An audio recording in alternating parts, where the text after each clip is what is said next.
Bismillahirrahmanirrahim. Assalamualaikum warahmatullahi wabarakatuh. Sampurasun, Sobat Ngariksa. Alhamdulillah, Sobat Ngariksa, saat ini saya sedang berada di Yogyakarta, tepatnya di ruang arsip KRT Wiroguno. Kami sekarang sedang ngobrol-ngobrol ketemu dengan teman-teman di Jangkah, Jagongan Naskah.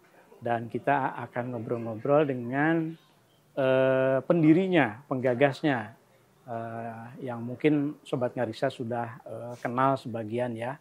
Nah, kita akan bincang-bincang dengan Mas Muhammad Bagus Febrianto. Assalamualaikum Mas Bagus. Waalaikumsalam. Aduh, Kang Oman. Ya, alhamdulillah. Ya. Apa kabarnya? Alhamdulillah sehat. Sehat ya. Senang sekali.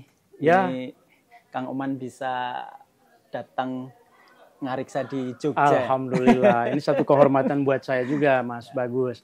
Jadi tadi saya mau menyebut lengkap nama tempatnya. Kita nih lokasi kita nih lagi ini banyak arsip ya, banyak manuskrip. Jadi tepatnya di ruang arsip siapa? Ya, Sobat Ngariksa, kita ini sekarang ada di ruang arsip pusat. Nama lembaganya adalah Pusat Kajian Arsip dan Dokumen Seni Kanjeng Raden Tumenggung Wiroguno. Kanjeng Raden Tumenggung Wiroguno. Ya, ini ada di kompleks Dalem Kaneman yang ada di lingkungan Keraton Yogyakarta. Jadi mungkin buat Sobat Ngariksa yang belum familiar dengan Dalem Kaneman itu maknanya itu apa? Oh iya, jadi ruang ini dulu atau Kanjeng Raden Tumenggung Wiroguno itu menjadi pepatih putra mahkota, sebagai patih dari di zaman Adipati Anom pada waktu itu, di zaman HP7 Hamengkubuwono VII ya, hingga beliau ke Hamengkubuwono VIII. Berarti kira-kira tahun berapa ya? 1900 berapa ya? 30-an sekian lah. Ya, awal abad ke-20 berarti ya. Ini arsip-arsipnya ya. Nah, ini Sobat Ngariksa, sebelum kita nanya-nanya ke Mas Bagus nih detailnya arsip ini, mungkin Mas Bagus kenalan dulu sama Sobat Ngariksa. Nah, siapa Mas Bagus itu? Siapa ya? Walaupun sudah banyak yang kenal karena kan ini suka ada diskusi serial di Jangkah ini. Silakan. Sobat Ngariksa, alhamdulillah saya bisa berjumpa di Ngariksa karena beberapa kali Prof. Oman juga sudah mampir ke Jagongan Naskah. Kali ini gantian kayaknya. Iya. Ya, jadi saya Muhammad Bagus Febrianto. Sehari-hari saya sebagai pengajar di Prodi Ilmu Perpustakaan Fakultas Adab dan Ilmu Budaya UIN Sunan Kalijogo Yogyakarta. Kemudian selain itu di 2018 kami waktu itu saya dengan saudara Taufik Hakim. Awalnya sih saya hanya ini Prof. Jangan Prof ya. Lupa saya mengingatkan. Ini Sobat Ngariksa, kalau di acara Ngariksa ini propnya nggak berlaku ini. Kang harusnya. Tadi saya padahal di awal sudah Kang. Gimana? Jadi ini waktu itu saya sepulang studi dari Jakarta, dari Depok, kemudian melihat sebetulnya geliat filologi di ibu kota itu kayaknya sudah lebih duluan muncul di kalangan anak mudanya. Sedangkan di Jogja ini kok yang pusatnya manuskrip, artinya manuskripnya itu banyak sekali di Jogja ini, tapi kok geliatnya pada waktu itu 2018 itu belum tampak gitu. Nah, itu saya rasakan, kemudian kok tiba-tiba si Taufik itu membuat juga status itu di WhatsApp waktu itu. Ngudoroso lah bahasa Jawanya. Apa artinya? Saya tangkap kamu nggak usah banyak cerewet deh saya bilang gitu. Oh, kalau cuma ngudoroso lewat status ya nggak akan ada hasilnya saya. Iya. Gimana kalau kita kapan yuk kita rembuk ketemu terus kita buat kegiatan aja saya bilang gitu. Apalah nanti kita beri nama apa dan di mananya nanti kita pikir gitu. Nah, dari situlah lewat status WA itu kemudian kami bertemu, berjumpa, kemudian ya udah kita buat aja apa ya namanya kalau di Jakarta sudah ada lingkar filologi Ciputat ya. Yang ikut merintis Ngariksa juga. Iya, anak-anak muda kan di sana lah. Kita ini yang di Jogja kenapa kok pada diem gitu? Inspirasinya dari Ciputat juga Iya. Oh, sekarang tapi lebih maju ini ya jangkanya. Nah, akhirnya ya dari situlah kami kemudian memberanikan diri. Yaudah yuk kita buat namanya apalah kalau wong Jawa itu apa ya jagongan ya. Jagongan itu kalau orang Jawa ngobrol gitu aja. Ngobrol. Kongko kalau orang gitu Sunda ya. mengawangkong. Jagongan obrolan kita buatnya istilahnya obrolan aja lah gitu ya. Jagongan apa ya? Jagongan naskah. Terus malam hari saya kalau diakronimkan apa saya bilang gitu. Kemudian muncullah itu wahyu, waduh. Jangkah itu kemudian jangkah, jagongan, kahnya naskah, saya bilang gitu. Dan makna filosofi dari jangka adalah melangkah kan. Oh, jangka itu artinya melangkah. Langkah. Ya. Jadi disinilah kita mengajak pemuda-pemuda yang senang dengan dunia manuskrip, calon-calon penerus jejak-jejak para filolog senior itu, ya mari kita melangkah bersama untuk mempelajari dan juga merawat kaskoyo yang ada di sekitar kita. Kaskoyo atau harta yang luar biasa ini dalam bentuk manuskrip itu. Gitu. Jadi, biasanya kan yang mengajak ke anak-anak muda milenial itu kan yang sudah senior. Ini dari anak muda milenialnya sendiri. Iya. Itu apa motivasinya? Selain dari tadi keprihatinan itu, apakah memang ada minat secara pribadi ke bidang itu? Ya, karena sejak saya kuliah, kemudian dulu awal kuliah saya juga nggak minat ke filologi. Kuliah S1 itu di Sastra Nusantara, dulu masih namanya Sastra Nusantara di FIB UGM. Sekarang namanya kayaknya sudah panjang ya. Jurusan Bahasa, Sastra dan Budaya Jawa kalau sekarang ya. Kemudian S2-nya di Ilmu Susastra UI. Di FIB UI ya. Selesai tahun berapa? S1 masuk 2008, selesai 2012, kemudian baru lanjut sekolah lagi 2016 sampai 2018 selesai gitu. Dan langsung ingin melakukan sesuatu di Yogyakarta melalui jangka itu ya. Ya intinya kami iri, jujur iri melihat geliat yang ada di luar Jogja lah. Jujur aja iri ya. Iya. Kenapa sih? Iri yang positif ya. Kenapa kita yang punya banyak tadi sumber kok di sini kayaknya diam aja gitu. Ya sudah kita nekat aja. Nah, dari kenekatan itu saya kebetulan punya tanggung jawab kelas nembang di Pakualaman. Di Pakualaman itu saya punya. Maksudnya mengajar nembang. Ya, mengajar nembang. Berarti Mas Bagus memang bisa nembang, ngecopal. Ya, saya sejak kecil memang senang dengan nembang. Apa mau nembang sekarang? Mungkin satu. Oke. Nah, coba Ngariksa kita dengerin nih nembangnya Mas Bagus nih. Pakai ini aja syair yang di naskah Pakualaman ya, yang Asmorondono. Engkang bodoh lan kang reti wis pasti pepancenira sangkeng juang wiseswaning Krana sayogyanira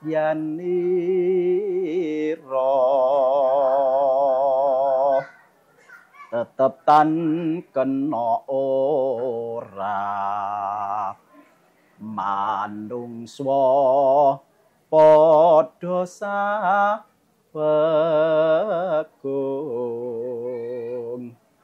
padha kinon sinau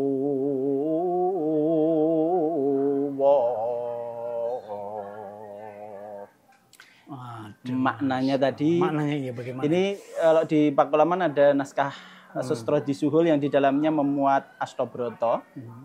Ini dalam Bathara Indra, satu pesan yang selalu menjadi favorit saya lah.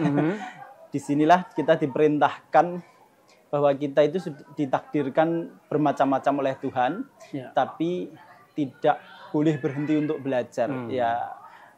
Dalam tradisi Islam sejak kita lahir sampai nanti kita mahdi ilalahdi itu harus tetap tolabul ilmi.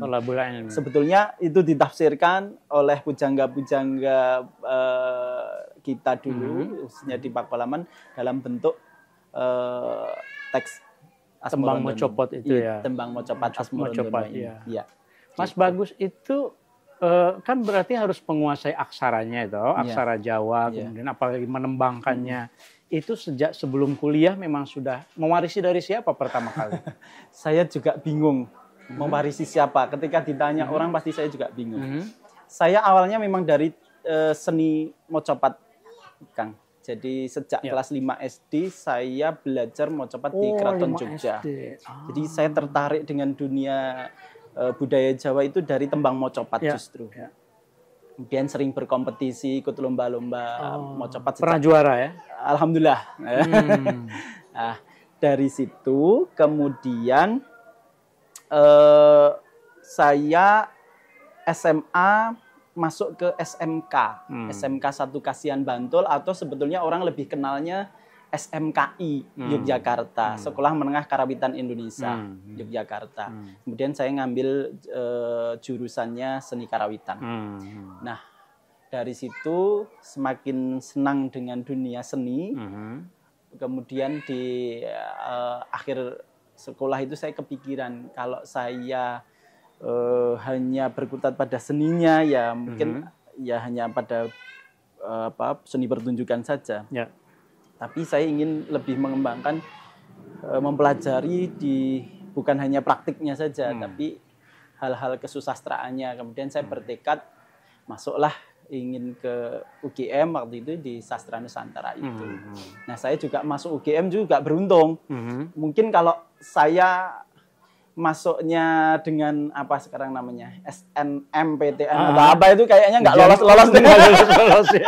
Jujur ini ya, nggak lolos kayaknya. Jadi tapi alhamdulillah saya pakai namanya PBOS waktu itu. Apa itu? Bibit unggul olahraga dan seni. Oh, dari seninya, betul seninya ya. Karena punya keterampilan khusus seninya itu, tembang Mocopat itu kemudian bisa masuk. Akhirnya saya di sana masuk UGM itu ujiannya nggak matematika, nggak itu. Cuma suruh silahkan nembang, lulus. Silahkan main kendang, silahkan main bonang, lolos ya. Itu saya kira ya lebih dari sekedar ujian yang tertulis biasa, karena kan ini kan proses sejak kelas 5 SD, dan terutama ada passion ya, ada rasa mencintai terhadap budaya kita ya, budaya Jawa khususnya gitu ya. Jadi kalau orang tanya terus dari siapa, keluarga saya, simbah-simbah saya kecenderungannya kiai di desa, karena rumah saya itu Wonokromo. Kalau di Jogja, Wonokromo itu terkenal daerah santrinya di Jogja, salah satu desa santri di Jogja. Saya pikir Mas Bagus itu berasal dari keluarga di sini di Keraton Jogja. Tidak, dari keluarga santri. Karena, nah ini sekalian pertanyaan saya, Sobat Ngariksa, saya yakin pengen tahu, karena Mas Bagus punya akses yang luar biasa terhadap khasanah arsip manuskrip di lingkungan Keraton Yogyakarta. Itu bagaimana ceritanya? Ya, kalau kita bisa di tempat ini di ruang arsip KRT Wiroguno, waktu itu memang kebetulan juga, untung juga kami mengundang ahli waris di sini adalah Dr. Raden Mas Pramutomo, terus juga seorang pengajar dosen di ISI Surakarta. Waktu itu kami minta untuk membahas tentang busana sih sebetulnya, jagongan naskah tentang busana adat yang ada di lingkungan Keraton Jogja. Nah, pasca itu kemudian saya sowan, saya niatkan untuk sowan, ngobrol karena ketertarikan saya dengan seni karawitan. Saya ingat KRT Wiroguno itu adalah Empu Karawitan Yogyakarta. Empu Karawitan Yogyakarta, komposer besar bagi karawitan Yogyakarta yang melahirkan teks namanya Pakem Wiromo. Di Perpustakaan Nasional juga ada satu naskahnya Pakem Wiromo. Nah, saya ingat itu. Kemudian saya sowan, Romo, apakah kagungan naskah-naskah Eyang, saya bilang gitu, Eyang Wiroguno. Waduh Mas, di ruang depan, rumah beliau ada di belakang sana. Di ruang depan ada. Lah, ruang depan tuh ini? Iya, maksudnya ini. Apakah boleh kami menengok gitu? Ya, boleh, boleh. Nengok lah. Wah, waktu awal juga kami masuk ruangan ini beberapa masih tumpuk-tumpuk gitu ya. Terus akhirnya kami matur, boleh nggak Romo, kalau kami dari komunitas ini, kami itu belum pernah turun ke lapangan. Jujur belum pernah turun ke lapangan melihat kondisi manuskrip di masyarakat. Kami hanya keseringannya duduk untuk jagongan saja, tetapi belum ada aksi nyata di masyarakat. Untuk pelestarian, untuk mengkaji juga belum ya. Nah, kemudian ya boleh silahkan. Alhamdulillah. Terus kemudian kami diperbolehkan untuk terserah Mas ditoto ulang jenda apa-apa. Ini terus kita kelompok-kelompokkan. Perlahan kita kelompokkan. Ada berapa banyak arsipnya? Kelihatan banyak sekali. Di sini total bisa ada sekitar 30-an lebih. Ada 30-an naskah lebih. Yang tahun lalu juga sudah kita ikutkan 30-an tidak termasuk arsip. Belum arsip. Belum kan? Arsip banyak sekali. Nah, makanya yang saya lihat arsipnya belum. Arsipnya belum. Baru yang wujudnya manuskrip itu ada 30 lebih ya. Dan kemarin sudah kita ikutkan juga 2023 lalu ke program Wiki Source Love Manuscript sama dengan Wiki Foundation dan PPIM UIN Jakarta. Ini sudah beberapa, kemarin ada itu untuk pelestarian untuk digitalisasi dan untuk pemanfaatan bagi generasi kekinian juga gitu. Harapannya juga nanti mempermudah juga teman-teman pengkaji seni, khususnya teman-teman di ISI jurusan karawitan atau jurusan tari, karena di sini selain naskah gending, notasi gending juga ada notasi-notasi tari juga. Jadi kontribusinya terutama naskah-naskah di sini itu notasi gending, notasi karawitan yang ditulis langsung oleh KRT Wiroguno. Pada awal abad 19 berarti ya. Ya, 1000 masa-masa HB awal abad 20, awal abad 20. HB 7 HB 8 lah. Di situ. Ini naskahnya yang mana? Ingat nggak Mas Bagus? Ya, kalau bisa ditunjukkan. Kalau yang contoh. ini yang naskah yang naskah notasi. Jadi naskah notasi yang sudah kita digitalkan juga ini. Oh iya, ada ada PPIM kemarin ya. Kita buatkan stiker kemarin ya. Wah, ini naskahnya gede sekali, Sobat Ngariksa. Iya, ini Sobat Ngariksa. Ini kemarin agak susah. Ini masih asli loh ininya juga ini. Iya, ini catatan-catatan aja kemarin masih kita tempel. Sampulnya ini masih asli Sobat Ngariksa. Ukurannya juga ukuran besar. Nah, kita coba. Ini aman ya dibuka ya? Aman insya Allah. Jangan sampai merusak naskah kita kan? Kita coba. Nah, pelan-pelan. Wow. Nah, ini yang membedakan khasnya. Yang sangat khas adalah notasi ini. Karawitan. Disebut sebagai notasi ondo. Notasi karawitan di Yogyakarta yang ditulis dengan sistem seperti tangga. Jadi ondo itu bahasa Jawa, bahasa Indonesianya tangga. Ya, jadi membacanya dari bawah ke atas, seperti orang naik lah. Musisi sekarang, musisi Jawa bisa memainkan ini. Membacanya sudah mulai sedikit generasi yang bisa membaca notasi ini. Maka dengan Ada beda dengan yang modern ya. Iya, kalau notasi yang sekarang dikenalnya dengan notasi kepatihan namanya. Notasi kepatihan itu sudah dengan angka yang kita kenal sekarang. Ya, jadi kalau ini mau ditransliterasikan, ya bentuknya akan dengan notasi kepatihan. Jadi kalau Mas Bagus bisa membaca notasi-notasi ini. Yang ini sedikit-sedikit sudah mulai mempelajari lagi, Kang. Jadi memang pembacaan ini ada keterputusan generasi ya. Itu yang kita khawatirkan ya dari manuskrip-manuskrip kuno itu seringkali kearifan pengetahuan yang ada di dalamnya itu tidak terwariskan lagi ke generasi berikutnya. Nah, jadi dengan harapan kita nanti melakukan digitalisasi, semakin banyak teman-teman muda, teman-teman seniman, pengkaji, mahasiswa di sekolah-sekolah tinggi seni itu mau membuka manuskrip-manuskrip ini sebagai bahan kajian mereka. Dan ini kan hanya salah satu saja ya yang notasi ini. Masih banyak manuskrip-manuskrip dan arsip-arsip lain. Yang tari dan lain sebagainya. Tari juga itu memori kolektif yang luar biasa ya dari sini. Wow. Ini kalau kita bicarakan semua pasti tidak akan cukup waktunya. Saya ingin ini Mas Bagus jangkah itu program yang unggulannya sekarang itu apa yang sedang dilakukan? Ya, jadi alhamdulillah tadi saya sempat mengatakan bahwa di 2023 kemarin kami sudah niatkan untuk turun ke lapangan. Itu menjadi kegiatan utama kami sekarang.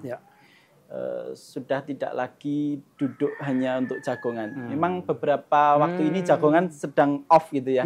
Mungkin nanti jadi tidak hanya ngobrol-ngobrol saja jagongan tapi itu. Saya ingin mengajak teman-teman itu langsung terjun ke lapangan.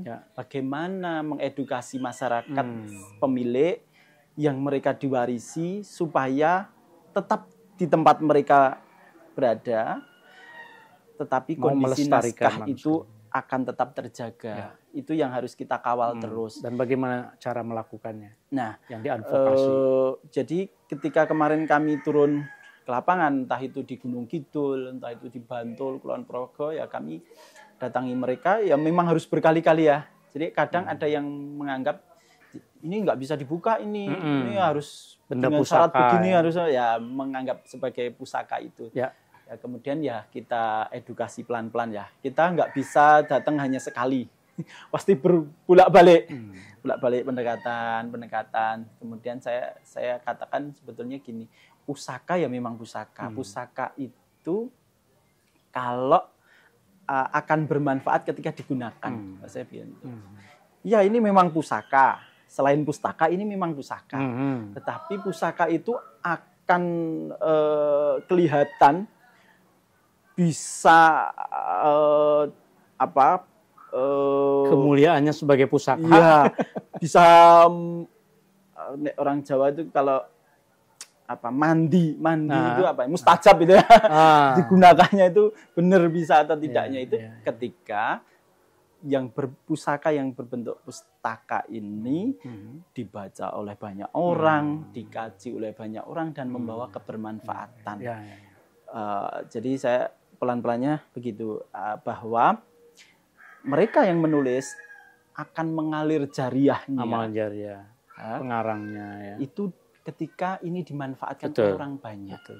Jadi simbah-simbahan jenengan, saya bilang gitu, itu akan merasa bahagia di alam kubur. Bahkan nanti sampai di akhirat, saya bilang. Itu ketika naskah ini akan dibaca oleh orang banyak dan bermanfaat orang bagi lain mendapatkan ilmu yang ada di dalamnya. Jadi itu akan menjadi pusaka bagi simbah, bagi eyang, bagi leluhur kita, dan juga bagi kita yang diwarisi. Kalau dianggap keramat saja belum tentu sebagai pusaka malah gitu ya. Jadi kalau pisau mah apa ya namanya? Kalau di Sunda memintul gitu, mintul? Tumpul. Ya. Justru pusaka itu supaya tidak tumpul itu harus selalu digunakan. Itu menarik sekali pendekatannya. Jadi advokasi itu ya yang disampaikan ke masyarakat. Bagaimana respon masyarakat? Alhamdulillahnya ya memang harus tadi bolak-balik ya, kita kadang ada yang 3 kali baru luluh gitu. Ya, oh iya ya. Yang penting niat ya. dari kitanya ya, dari ya, jangkahnya. Yang paling penting kita itu memang berniat untuk bareng-bareng ikut terjun ke masyarakat, memperhatikan koleksi masyarakat dan yang selama ini mungkin belum banyak disentuh oleh banyak pihak gitu ya. Jadi ya kita datangi mereka. Ini kan berarti fokus jangkah ini ke manuskrip di Yogyakarta yang di luar keraton khususnya ya. Iya. Yang tadi diceritakan ke lapangan itu maksudnya ke luar keraton. Di luar keraton. Jumlahnya kira-kira ada berapa? Kalau yang sudah kita data dengan yang tahun lalu itu sekitar 250-an mungkin yang 250-an bundel manuskrip. Iya, yang sudah kita data ya. Dan satu bundel itu bisa berapa halaman rata-ratanya? Tahun lalu yang dengan Wilma kita sudah 8.000 lebih halaman. 8.000 halaman yang sudah didigitalkan. Baru 30 manuskrip. Baru 30 manuskrip sekitar 8.000.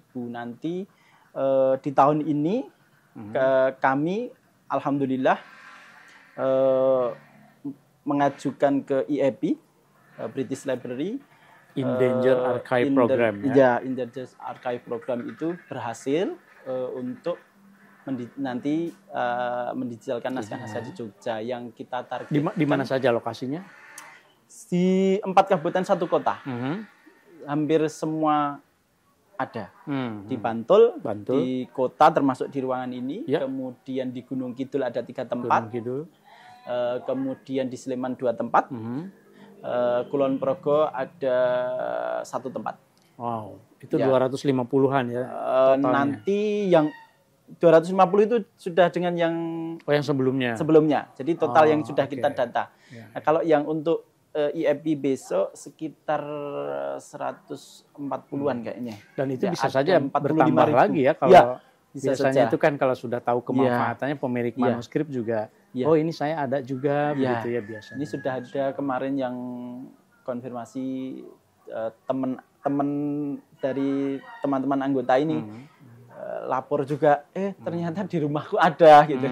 Ya sudah kita besok tengok lah, nanti kita tengok juga, kita lihat kondisi manuskripnya juga. Gitu. Nah Mas Bagus kan di Jangkah ya termasuk bagi saya sih termasuk generasi muda lah. Karena jauh dibanding saya. Nah, tapi berhasil mengajak teman-teman yang lebih muda lagi. Iya. Itu bagaimana anak-anak muda tertarik juga untuk masuk ke dalam dunia arsip dan manuskrip ini? Iya. Apa yang dijanjikan ke mereka? Jadi kita ajak mereka untuk mendapatkan ilmu praktik gitu aja. Setelah mereka dapat dari kampus, teori-teori, bagaimana mereka kemudian mengaplikasikan teori itu di masyarakat. Yang kami ajak memang beberapa teman-teman adik tingkat kami di Sastra Jawa UGM. Kemudian saya juga sekarang mulai mendidik, menjadikan mengompori aja, mengkompori anak-anak prodi saya ilmu perpustakaan. Yang mereka di UIN, Sunan Kalijogo Yogyakarta, bahwa itu loh teori-teori kalian tentang preservasi tentang itu silahkan ayo yuk prakteknya di sini saya ajak mereka untuk juga terlibat di komunitas ini. Jadi sekarang isinya anak UIN sudah beberapa kami ajak masuk.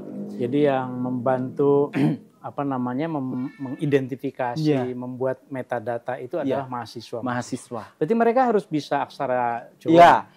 Jadi alhamdulillah juga Kang, kemarin itu kami membuat program magang. Sekarang kan musimnya Merdeka Belajar, kampus Merdeka. Kami juga buat PKS, perjanjian kerjasama dengan Prodi Sastra Jawa UGM dan FIB UGM. Mahasiswa-mahasiswa silahkan yang mau magang bersama komunitas. Dan jadi, itu dihitung sebagai kuliah ya? Iya, gitu. Jadi kami menjadikan komunitas ini sebagai tempat belajar Wow, jadi Ya, kemarin laboratorium sudah kita tersendiri. buka, memang kemarin kita buka untuk program magangnya dengan syarat bisa membaca aksara Jawa, ada Gitu, pretestnya ya. juga sih. Oke. Terus ada juga yang tim nanti untuk digitalisasi juga kita buka, kita kita ajak mereka ke sini. Jadi bukan hanya ilmu manuskripnya saja, Iya. tapi ilmu alat-alatnya Iya, untuk benar. alih media itu ya. Iya. Gitu. Wah, ini luar biasa ini Mas Bagus. Ya. Tadi mengaku terinspirasi oleh teman-teman di Ciputat, Ya. tapi sekarang lebih maju daripada di Ciputat. Ya, ini berkat dorongan juga Kang Oman. Ya, Kemarin kita ke IEP ini sebetulnya juga awalnya dari emailnya Bu Anabel Bu Galop. Anabel Tegalop di British Ya, Bu Library. Anabel Galop itu meng-email ke email Jagongan Naskah. Sudah beberapa tahun yang lalu kayaknya ya, di tahun 2023 lalu. Kayaknya melihat kiprah kita yang di Wilma itu. Betul, Kemudian, betul. ayo kalian coba maju ke IEP gitu. Terus kami berbalas email, apakah bisa komunitas itu juga mengajukan? Setahu kami kan harus institusi besar gitu. Bisa, coba aja gitu. Nah, itulah yang mendorong semangat kami. Jadi kami juga berterima kasih nih Bu Anabel Galop. Ya, terima kasih sudah banyak. berkenan memberi support ke komunitas Jangkah. Itu penting sekali.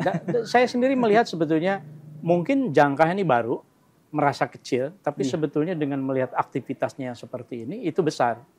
Jadi kontribusinya itu ada lompatan kontribusi dalam hal pelestarian, dan saya kira negara melalui perpustakaan nasional atau kalau di daerah perpustakaan daerah dan arsip itu kan juga sangat membutuhkan kontribusi kerjasama dengan masyarakat ya, dengan komunitas begitu. Jadi kami intinya mengajak bersinergi ya. Itu penting sebetulnya untuk ngurusi kayak gini nggak bisa. Kami sendiri juga nggak bisa. Kami juga selalu berkomunikasi dengan dinas terkait, dinas kebudayaan di kabupaten kota, kemudian juga beberapa dinas perpustakaan untuk ngajak juga kita bersatu bareng turun ke lapangan, kita data bareng, terus nanti kita mau programkan apa untuk pelestarian manuskrip-manuskrip. Dan kalau datanya sudah dapat, data primer, itu kan bisa menjadi bahan primer untuk studi teman-teman juga. Jadi mencerdaskan kehidupan bangsa melalui pelestarian manuskrip Nusantara. Gitu ya. Benar kan? Aduh, ini Mas Bagus mungkin di akhir ada pesan untuk Sobat Ngariksa lah gitu. Ya, apa ya pesan? Kalau saya yang muda ini mau berpesan apa kan? Pesan untuk yang lebih muda, untuk yang lebih muda. Ya, saya mengajak adik-adik saja. Adik-adik saya ini masih 34 tahun, berarti adik-adik yang bawah saya, yuk semangat. Jangan ragu untuk terjun di dunia sastra daerah. Itu saja kuncinya. Kadang kita minder, anak sastra daerah ya. Anak sastra daerah tetap bisa memberi kontribusi kepada bangsa. Salah satunya melalui kegiatan-kegiatan semacam ini yang sangat dibutuhkan bagi keberlangsungan kaskoyo manuskrip yang ada di tengah masyarakat. Intinya mari bergandeng tangan.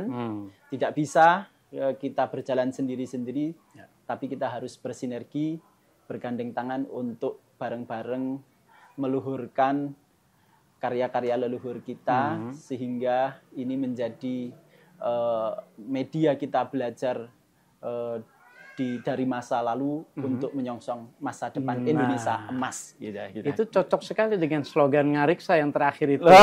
Jadi kita kalau mau selesai itu kan udah apa nggak nih yang di ujungnya itu? Mari kita menatap masa depan dengan merawat masa silam. Salam Ngariksa kan gitu biasanya kan. Kita ucapkan bareng-bareng kalau begitu. Ya, Sobat Ngariksa, mari kita menatap masa depan dengan merawat masa silam. Salam Ngariksa. Terima kasih banyak Mas Bagus. Terima kasih Kang.